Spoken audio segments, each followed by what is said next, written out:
Hey everybody, this is Brad Dyke. We're doing a hardware presentation right now in regards to my Dell 720 platform, which if you remember way back when, as I built it, I used the standard OEM parts that I got from different warehouses and built a brand new Dell DX720, 730 platform with brand new parts that have never been used, and basically just a piece of hardware that's never ever been used in a data center ever, and I just did it with warranty used replacement parts. And that was really great, except for one little problem. You see, the problem I had was in regards to the bus speed of the SAS controller interfaces. And what I meant by that is, as I've shown you guys the photos of our environments, which I'll do now, you'll see here that down below we have these connectors. Now, these connectors, as you can see here very clearly, have a breakout on them that allows them to do 6 gigabit bandwidth on the bus board. Now, the bus board comes back over here this way and connects on the same style interface as you can see back here. Oops, sorry about that, I apologize. Camera got a little top heavy. Hang on a second.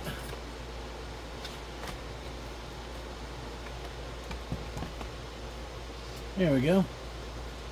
So as you can see here, the bus interfaces are similar. Basically an L-shaped turn head here, plugs in down on the board here, and it provides you connectivity. You also have a RAID controller here, this card, which you see right here, which I'm going to go ahead and bring out. And here's the RAID controller card, and again, as you can see, it's got these special cable sets, these L-turn style connectors, and this is the RAID configuration card. This is an NVMe support card. And so what I want to do here is I am going to cheat. What do I mean? Well, I'll tell you. What I'm going to do is I am going to remove these SAS bridging cards. I'm going to put this in. This is a 12 gigabit pipe versus a standard 6 gigabit pipe. So before I can do that though, first I have to pull some set cables out. Okay, there they are. And as you can see, the set cables have the similar heads on both ends. Now I'm going to need one of these for later because I'm going to use them as a bridge cable. Now let me take the other set off.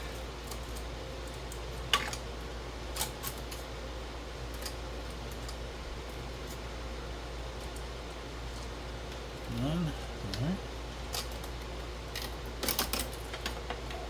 Okay. Now that will allow me to go ahead and take this off. And this off. And so I've removed all 4 sets of cables that ran on the front of this. One set of cables correlates to the bus interface over, which is right about here. I'll bring it back down a little bit. So you got 2 here for the first 8 channel, and then you got 2 here for the next 8 channel. Now, but first I've got to put this guy on very carefully. He goes right into this location here. Let me go ahead and give you a zoom in on it. As you can see, it's going to go right like that down on this. And there's going to be a daughter card that goes in here, I think it's a 730 series PH card, which is a very good RAID controller card that supports the 12 gigabit. But as you can see, that mounting point will be right there on the 730 chassis. And I'll get that in place here right now. It is unfortunately incredibly complicated to safely get this in the right place. But before we do that, let me show you how it will work. This is the 730 card, and then this will come down on the 730 card, locking itself and creating the bridge connection. So I'm going to put the data card in first, and I would just replace the battery on the data card, so it should be perfect. Okay. Then I'm going to get myself a Phillips long neck.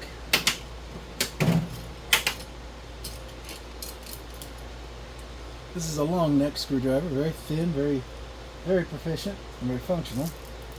And I'm going to put this guy down the two little dowel rods that are designed to keep it from getting damaged.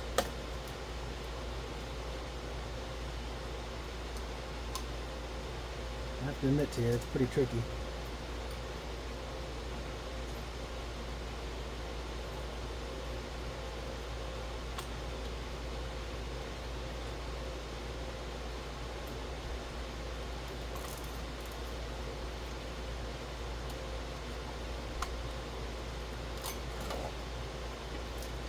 Let me get my glasses here. It's not quite lining up correctly. I'm not sure I know why.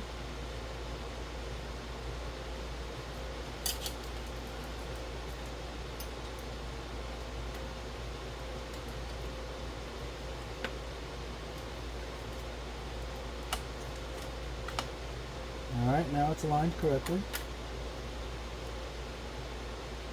Now, the tricky part about putting this controller interface cable on is that there are tiny little dowel rods, little tiny metallic dowel rods.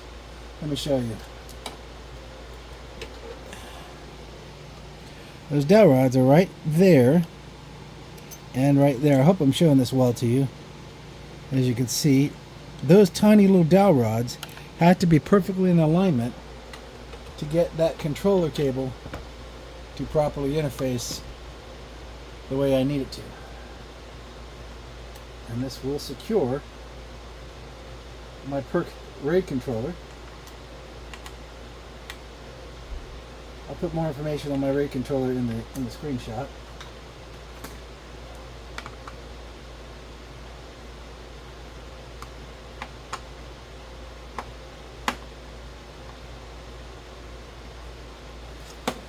Now, one other thing, very important detail, is that you must make sure that when you mount this into its mounting placement, you do not distress it. In other words, you don't just turn as hard as you can. These are microelectronic environments, and they are basically sensitive to abuse, in a nutshell. So everything has got to slip into its place with very little resistance. That's the key detail. By doing it that way, you won't damage the electronics, the connector interfaces, and so on. Now, with that being said, I'm going to take this adapter head off and put him in his home, which will be here.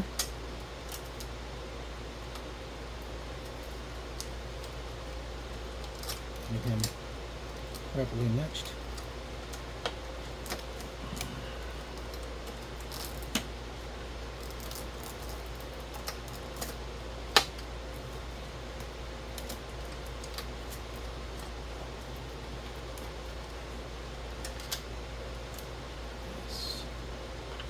And then this guy, he will go here.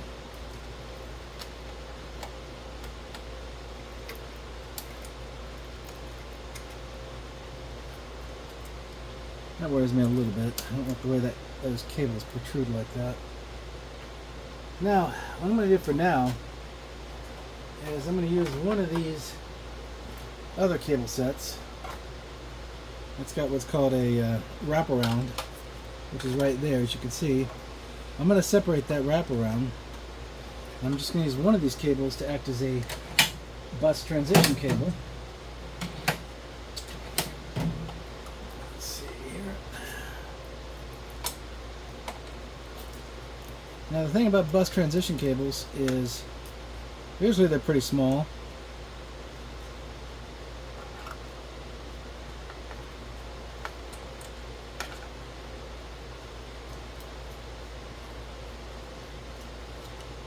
But in this case, I don't have one. So what I'm going to do is I'm going to use the shortest one I got here, this one. And I'm going to coil it and put it down here out of sight, out of mind. And use it as a bus transition cable to connect the two major channels together, side by side. If that makes sense to you, it's like pairing a SAS cable in the back of two disk arrays, making sure that inevitably you're getting yourself proper pathways in your disk arrays. I'm sure your cable connection, power feeds, and all that are good to go. And yes, they are. Now we can put our fan assembly back in.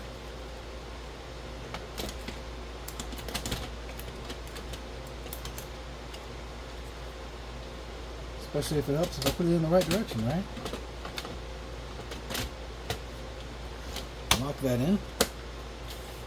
Okay, we are good. And we're going to put our air guide in, put our bus cards back in. Now that's an important detail, to get the bus cards in. Close up my air gaps. That's an important detail too, because air gaps can cause problems. You want that air pressure to flow out of here equally across the board. Now remove the secondary RAID controller. These out of the equation. And I'm going to put 2 hard drives in each bus. Actually, I'll put 3. 2 in one and 2 in the other.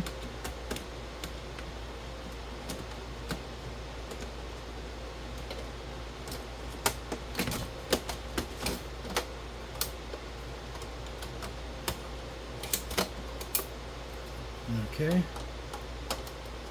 And so the goal is, I've got 5 hard drives in total between 2 separate 8 bays slots for a total of 16 drives in this platform. I've got an A channel cable here that goes to the RAID controller, and I've got a B channel cable here on the other end of the 16 disks. I have 2 bridge cables connections, which are using a split suspension cable here.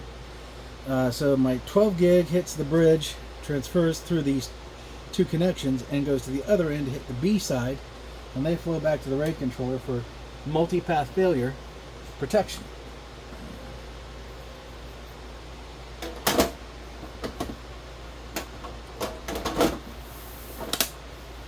And the lid goes on gracefully. So now what we're going to do is we're going to change it a little bit in position. Now we're going to power this guy up and see her take off or see her fail, if you know what I mean. So give me a second here.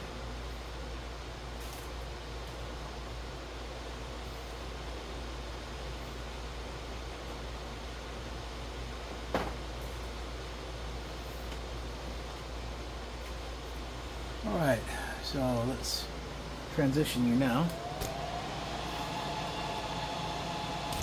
The node is powering up.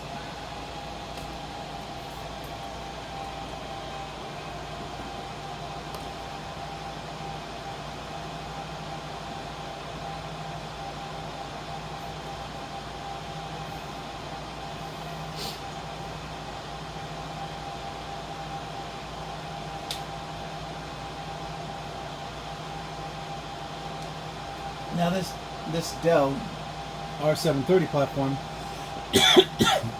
has a bias level of 2.8.0, and it's recommended that you be at least above 1.9.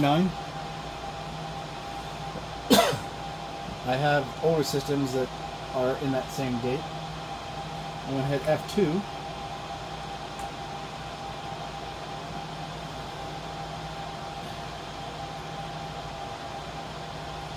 Let me check here real quick. Okay, so one other thing you can do to check your system is look at the front of the drive chassis. If you don't wire these up correctly, the SAS drives that you put in will just simply blink on you. They'll just go bink, bink, bink, bink, like that. If the bus channeling is correct and the drives are readable, you'll see them post, they do what's called a pre-post diagnostic, and then they zero out and light up like normal drives do. That's a real good way of identifying that you're in good shape.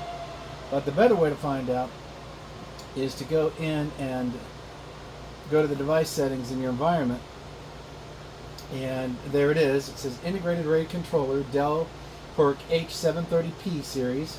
And I'm going to select that. It's a mini P. Now I think this one of these have 1 gig and the other one has 2 gigs on it for caching. But I've got 2 of them, so I'm going to have to work with that to figure out. So this is an H730P. It's not the PJ release, but it's still a good card. So the very first thing you want to do is go to disk management, and I'm showing disks, but I show disks in a pecking order, which is a little off. So let me go back and check the virtuals. There are none.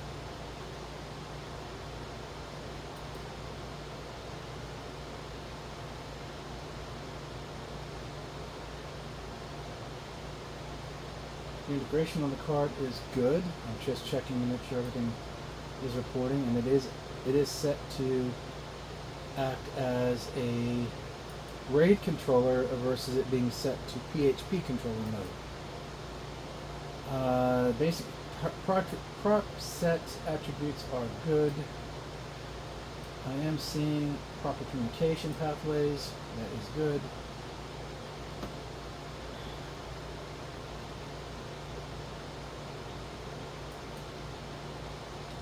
I'm going into the virtual environments. It looks to want to create. So I want to create a RAID group. And I'm going to select a header. Let's see how many disks I have. I have 1, 2, and 3. 3 1 terabyte drives, but I have actually something going on there, so let me go check here real quick.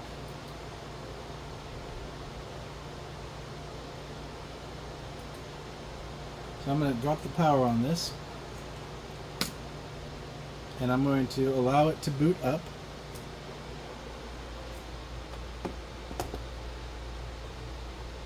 And I'm going to watch the drive boot sequences.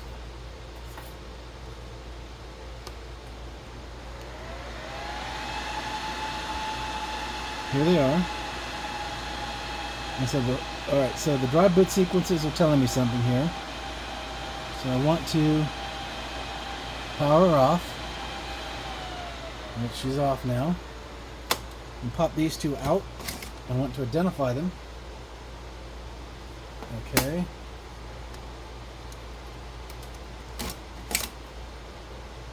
These are all 1 terabyte generationals.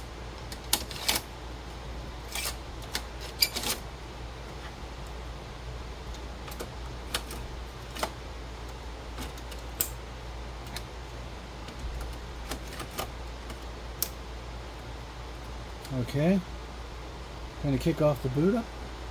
See the drive lights? Now there's the post diag right there. Now what I'm doing here is I'm going to see if I've got bad drives, or do I have something wrong with the backplane on this first 8 drive bus versus the second 8 drive bus.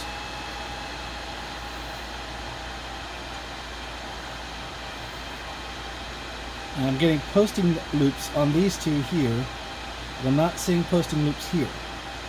So something might be giving us a little complication.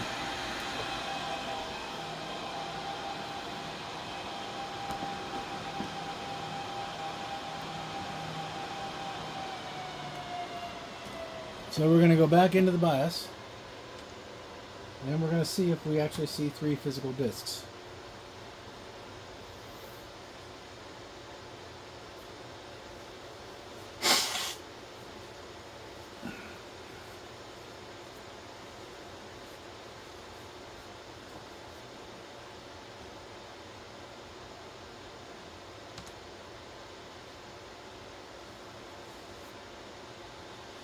Okay.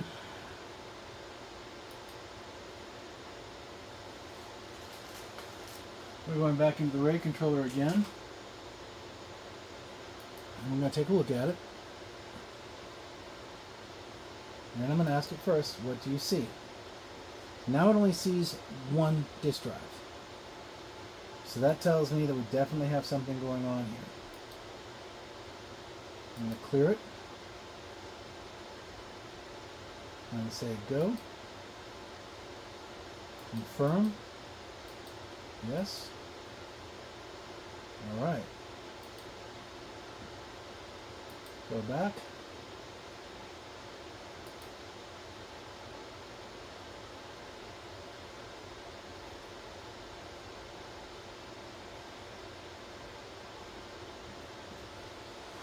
Okay, so one of the possibilities that might be causing this is the fact that either the drives are creating an issue, or what's happening is some of the drives already are in what's called a foreign state. So I'm going to wipe the configuration clean.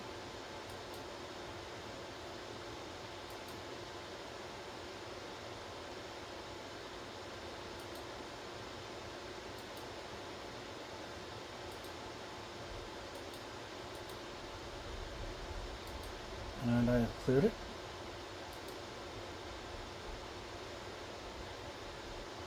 Alright, and at this point stage, then I'm going to go in, make sure that it does not see any virtual disks, which it does not, but it only sees a single hard drive, which is not correct. So at this point stage, I'm going to back out and correctly allow the platform to exit out and take it down to a rebooting state. Hang on a second here real quick. I do need to make one other change here real fast.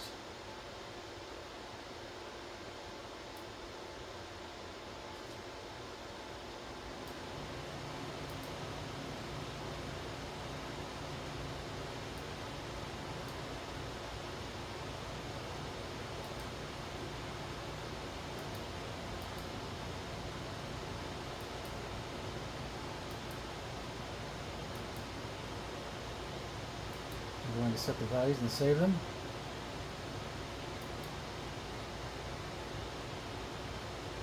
And then we're going to allow the system to reboot. When it reboots, I'm going to drop the power again. I'm going to take a couple of drives out. I'm going to move drives around and bring drives back in to see if I have a failing bus board.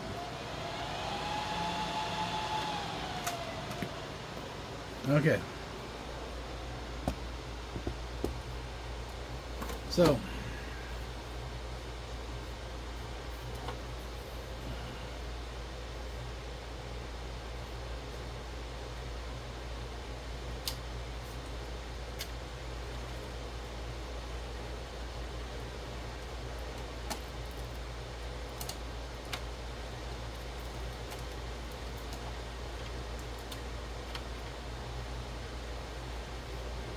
okay.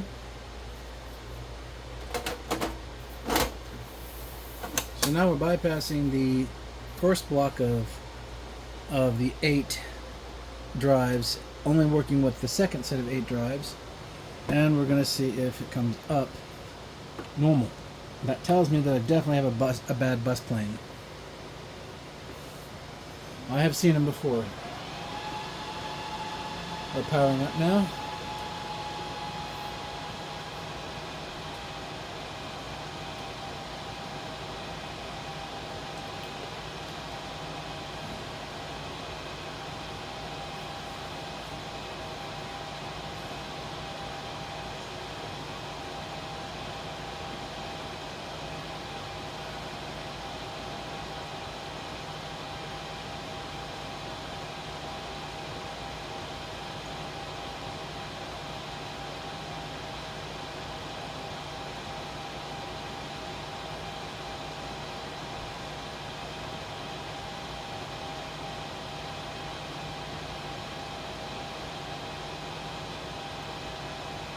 Alright, going into the controller.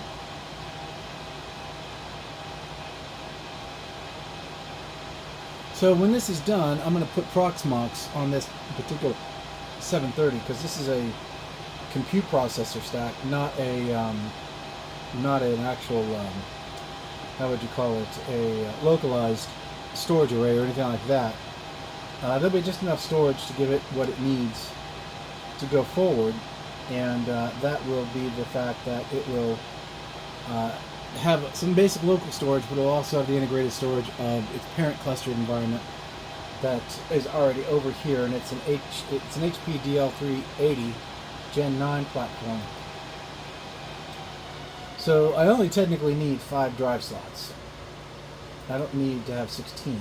Okay, now they are all showing up correctly. So this tells me that the problem resides in the actual bus card of the first bank of 8 drives.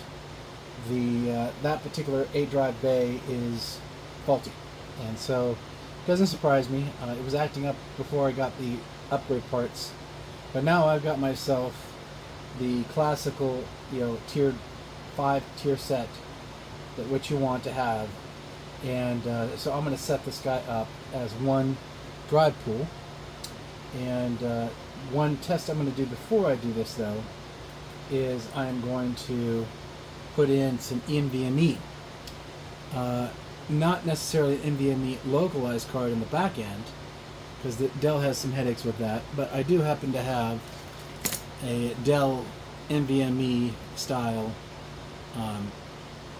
abridgment card that can allow me to do up to 4 NVMEs, but I'm not going to use this card because technically you're overkilling your bandwidth requirements. So what I'm going to do instead is I'm going to use an SSD drive.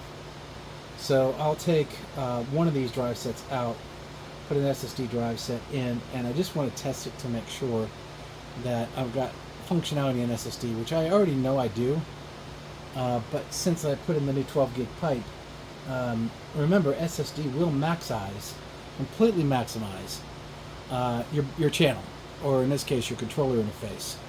So because of that fact, it will have a much better effect on the boot OS and the handling of I/O traffic if the NVMe or the SSD drive is handling the principal operating environment setup. That being said, spinning disk is still okay too. So let me pause the video here for a second while I get an SSD drive prepped and ready to add. Okay, so we put in an SSD 500 gig drive. I think it's a 500. This will give me my high performance process I want to see going forward, and get us the ability to be able to confirm that I have a fully scalable drive platform. As 1 terabyte, 2 terabyte, 3 terabyte drives become available in those markets, I can start swapping the physical ones out for the SSD versions, and to get me 100% return on my platform itself, which is the goal, right? Which really gives you blindingly speed performance, or in other words, really what's happening is you max out your environment. Your controller will be saturated by the I/O of the disks themselves, the SS disk drives to be exact, and but that's okay. That's what you want. You're getting 100% functional bandwidth, abridging correctly the way you want to, and get everything you want to set. So now we're in the RAID controller setup, and there I see my boot drive, my SSD SATA drive. I can use that guy as a RAID 0. I can use it as a temporary boot post device. And then I've got 4 1 terabyte drives available for use as well.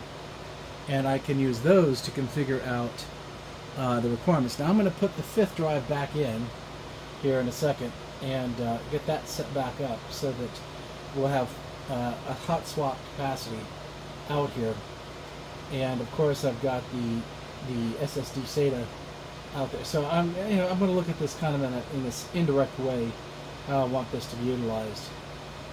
But anyways, as that said, this is again going to be a Proxmox node of 2 high-end nodes that will be out there or run in a failover mode.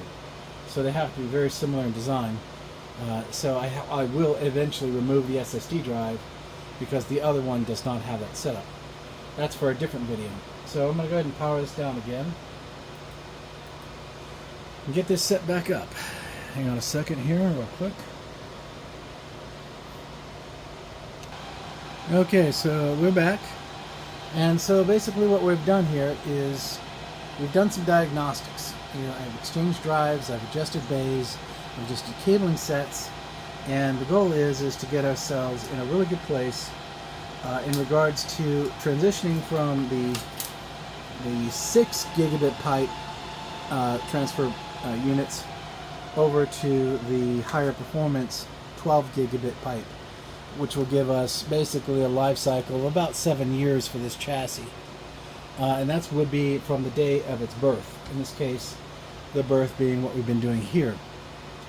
So we're going to go on into the environment here and set the environment for the RAID controller correctly in such a way so that it will now be a usable platform. Now, this was the last hurdle we had with this rebuild I did.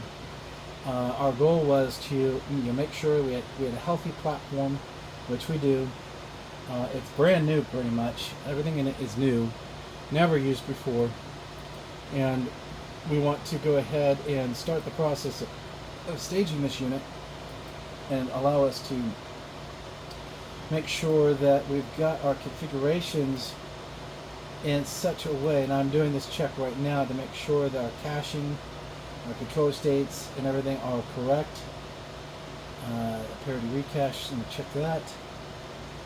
I have 2 gigs of RAM, so this is the PJ series. That's excellent. So this is the best possible RAID controller from Dell that you can put in this Dell chassis. So with that being said, we're going to back up and get back into the configuration manager, and we're going to create a virtual disk. We're going to create a RAID 5 set, and that will give us a pretty good capacity. Now we're only going to do 4 drives. Now remember, when you buy these drives, you also are staging them in such a way so that it's going to do everything that what you want it to do. But as I've said before in other videos, make sure that when you're doing this, you are getting spare disks in the equation. Now, let me explain what I mean by that. If you get your spare disks out there and they're hovering, and you bought surplus hard drives, right? The surplus hard drives have been used. And so what you need to be careful about is that you want to buy a few extra drives just to weed out those ones that do eventually potentially fail for you.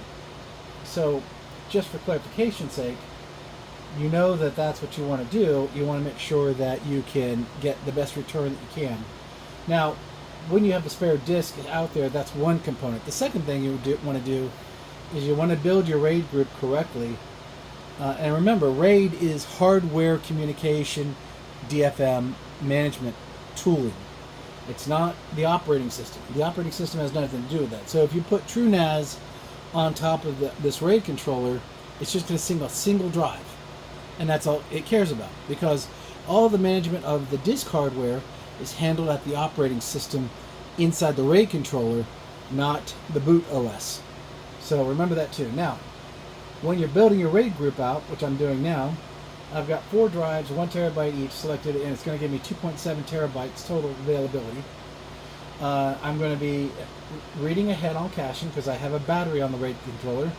So when you look at this RAID controller, you'll see that it has a small lithium-ion battery right here. And it's pretty powerful. It's got enough juice in it to write everything to the hard drives before the hard drives can power off. That's a good thing. So, it's also important because I'm using spinning disks to enable caching. Caching is crucial. Then you want to use initialization. And I usually pick fast because I've already tested these drives extensively already before I put them in. So I can just use fast only, and it will go through and it will start to initialize the array of disks. We're going to check that right now. Let me go back here and we'll take a look. Yep, there they go. All of them, 4 of them, that are in the RAID group are spinning and they're initializing. Now we're not done yet. Now what we're going to do is, as we allow this to finish up,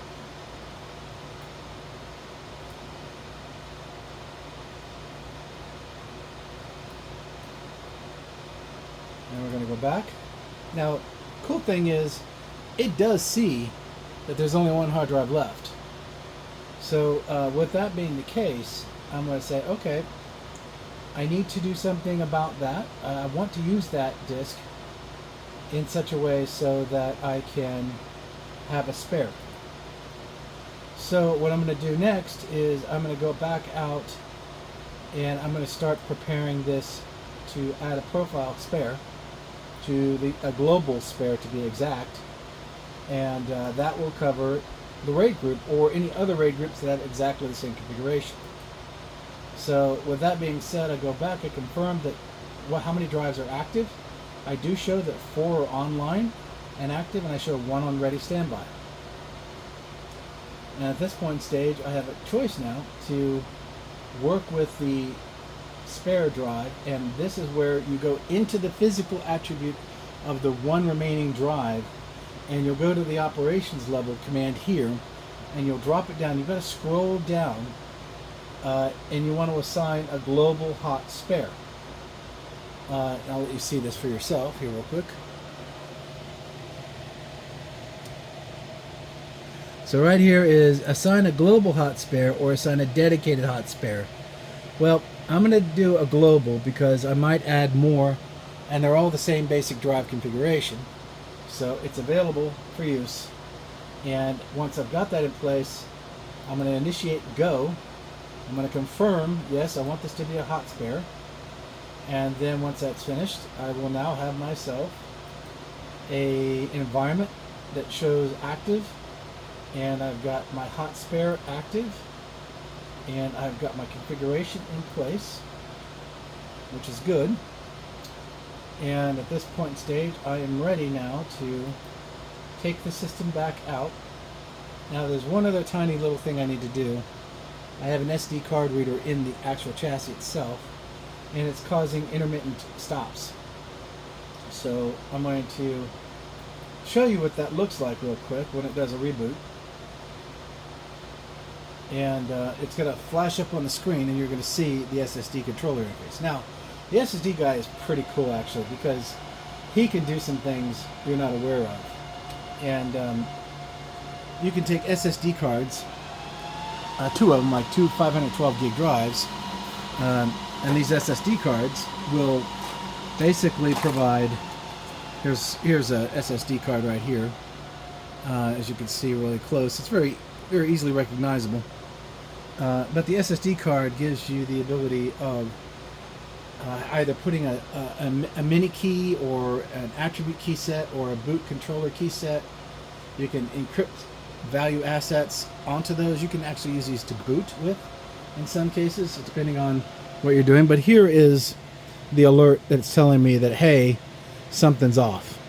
And right there it says the dual secure digital module IDS DM SD card media are missing or are not responsive. Now, I built this chassis under the guidelines that I wanted a brand new box with everything that had its features in it, because I wanted to see what the cost was, right?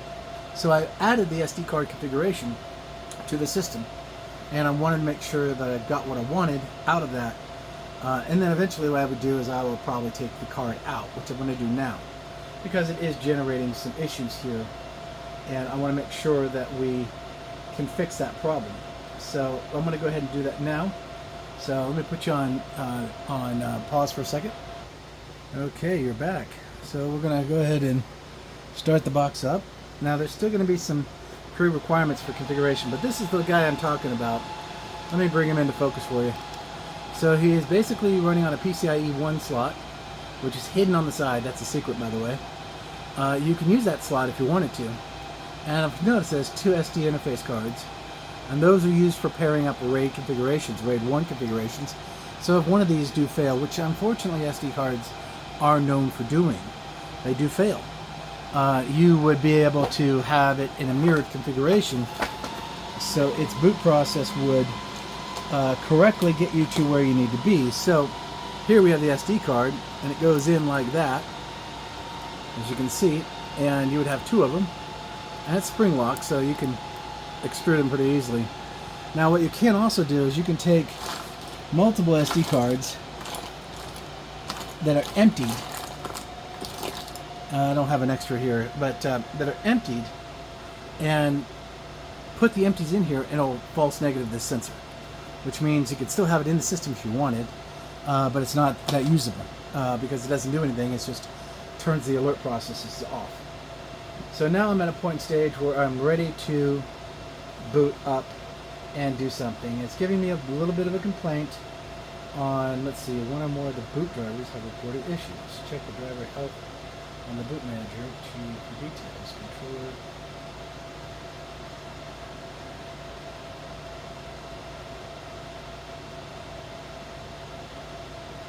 Okay.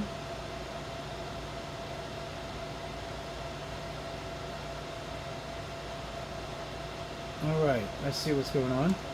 So it's got some erroneous data in the system, and that is caused by IDAC or iDRAC. So what's basically the problem is that I had multiple controllers in the system testing, just the straight 730 and the NVMe RAID controller, and so on and so on. So what I'm going to do is I'm going to clear them and drop out the life cycler so it could go ahead and reset the value on the system, and then obviously dump out previous read set, and then do the life cycle controller again, let it do the rediscovery, and at that point stage clean things up. So I'm going to go ahead and set that. That looks good, and that looks good. Back, yes.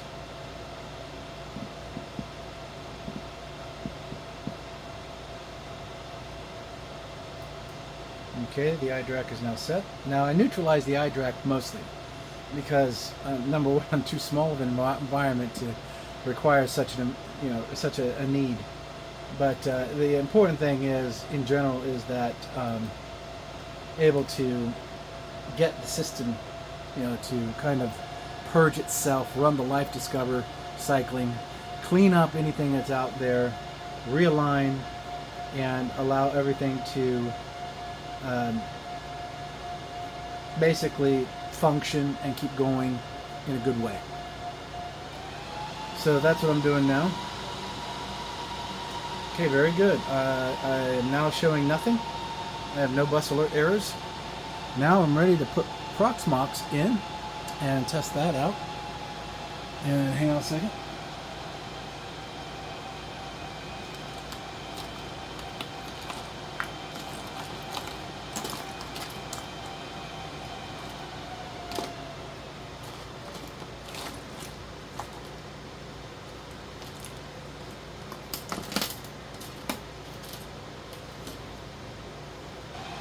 Okay, so got the Proxmox installable set up, and this is just a cursory configuration for now. Now this system has two 12 CPU processors, 88 gigs of capacity. It has a 10 gig pipe for internet connectivity, two of them, along with two gigs, and it is running in single power supply mode right now, but I may choose to do that through Proxmox as it is now, until I want to get it to a place where I can decide if I want to keep the system as is. Then I'll put a second power supply PDU in and allow the power and the system platform to work. So with that, we are running the flash set now. Uh-oh.